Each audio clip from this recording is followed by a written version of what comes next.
দাদাদের ছেড়ে এই সবুজ শ্যামল বাংলাদেশে এসে বসবাস শুরু করছি। আহ কি শান্তি।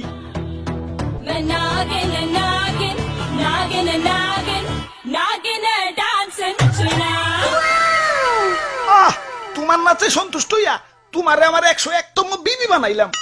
যাও বাসর ঘরে অপেক্ষা করো, দুমাইয়া বংশ বিস্তার হবে। হুজুর বাংলাদেশে আইসা তো সেলিব্রিটি হয়ে গেলাম। আমগো কাছে তো কাঁচা বাদাম হিরো আলম ফেল। নেটে ঢুকলেই খালি আমগো ছবি। কও কি? তাইলে তো আমার একটা ইউটিউব চ্যানেল খোলা দরকার। কিরে রাত সবাই তো ফাঁকা ফাঁকা লাগতেছে কে? সেনাপতি কো?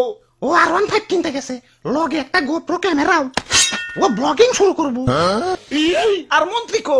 মন্ত্রী তো বিয়া করতে গেছে, কাপল ব্লগ শুরু করবো। পরে বুইড়া বেডি বিয়া করতে কইও, আর নামের আগে প্রিন্স লাগাইতে কইও, ভালো মার্কেট পাইবো।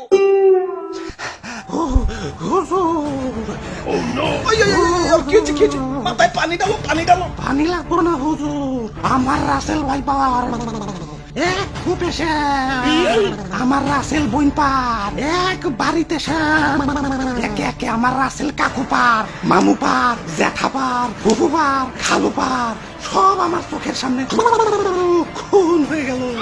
কোনো মতে জান্ডা নিয়ে পলি আইছি, লেজের মধ্যে এরা বাড়িও খাইছি। দেখেন না লেজটা ভুলে গেছে। এত বড় স্পর্ধা আমার রাসেল ভাইপারদের হত্যা করে, ওরে আমি শুলে চড়াবো। এটা তো শুলে আটবো না, এটা তো ছোটখাটো জীব জন্তু না, আস্তা মানুষ। সামান্য মানুষ দিয়ে ভয় পাইলি? ওই যা ওরে কামড় দিয়ে 150 গ্রাম বিষ ডাইলা দিয়ায়, বাপের জন্মে যাতে সুজা না হারাইতে পারে। ওরা তো একজন না, পুরা বাংলাদেশের মানুষ হেইপা গেছে। আমরা তো মোস্ট ওয়ান্টেড ক্রিমিনাল। গলিতে গলিতে আমাকে পোস্টার লাগানো, ধরতে পারলেই 1.5 লাখ টাকা পুরস্কার।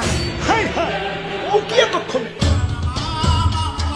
হুজুর এই মাত্র খবর পাইলাম, মন্ত্রী সাহেব বিয়ার আসরে বৌসুদ্ধা খুন হয়েছে, আর সেনাপতি R15 সহ আটক হয়েছে। তাও রামগো উপরে তো খেপছে কে? দেশে তো আরো সাপ আছে, অগরতে তো মারে না। সামান্য 150 জনের একটা গ্রুপ নিয়ে বাংলাদেশে আইছি, বংশ বিস্তারই করা পারতাছি না, এর মধ্যে সব শেষ দিয়ে দিতেছে।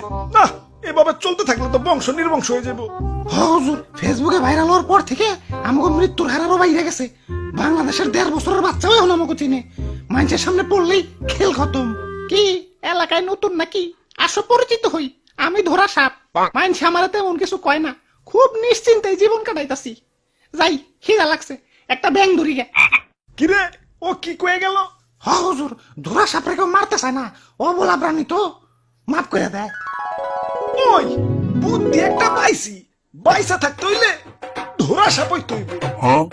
মানে মানে কিছুই না, আমাকে প্লাস্টিক সার্জারি করতে হইব। যাও এটা দক্ষ রং মিস্ত্রি ডাইকে নিয়ে হোক।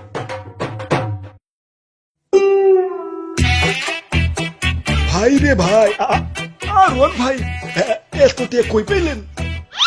এটা কি পুরস্কার? পুরস্কার পুরস্কার রাসেলস ভাইপার ধরিয়ে দিতে পারলেই 1.5 লক্ষ টাকা পুরস্কার। আপনারা রাসেলস ভাইপার ধরছেন নাকি? এত বড় সাহস আপনার? আব্বে হালায়, বুদ্ধি থাকলে সাহস লাগে না। এই যে দেখো এগুলা কি? জঙ্গলে যাই এটা ধরা সাপ ধরে লই, রং সং করে রাসেলস ভাইপার বানিয়ে দিই, বাস ডুপ্লিকেট রাসেলস ভাইপার জমা দিয়ে কসকসা পুরস্কার নিয়ে আহি। সিম্পল। বাবা বাবা, সাবাস সাবাস। ভাই ভাই ভাই, আমার একটা আইফোন কিনতে হইব ভাই, চলেন না ভাই আর একটা ধরা সাপ ধরে নিয়ে আহি। এমন ভাবে রিকোয়েস্ট করতেছো মনে হইতাছে রাসেলস ভাইপার ধরবার কইতাছো, ধরা সাপই তো। Let's go.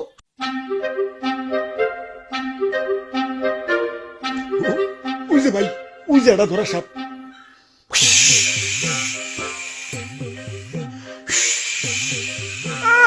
সাল নাই কুত্তার বাগানাম হয়েছে ধরা সাপ, আবার ফস ফস করে। চুপ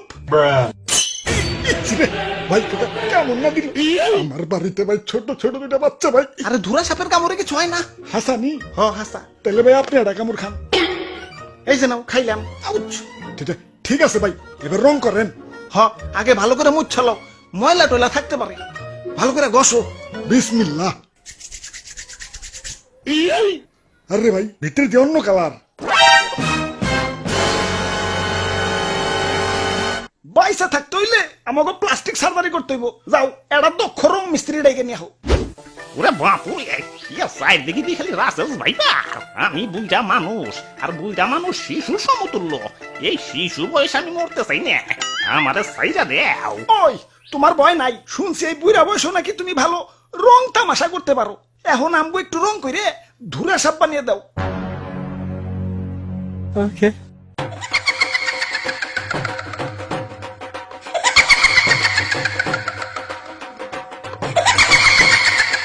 কে কাম হইছে এটা তো ধুরা সাপ না কে রাজানি রং কইরা ধুরা সাপ বানিয়ে দিছে खत्म bye bye tata good bye गया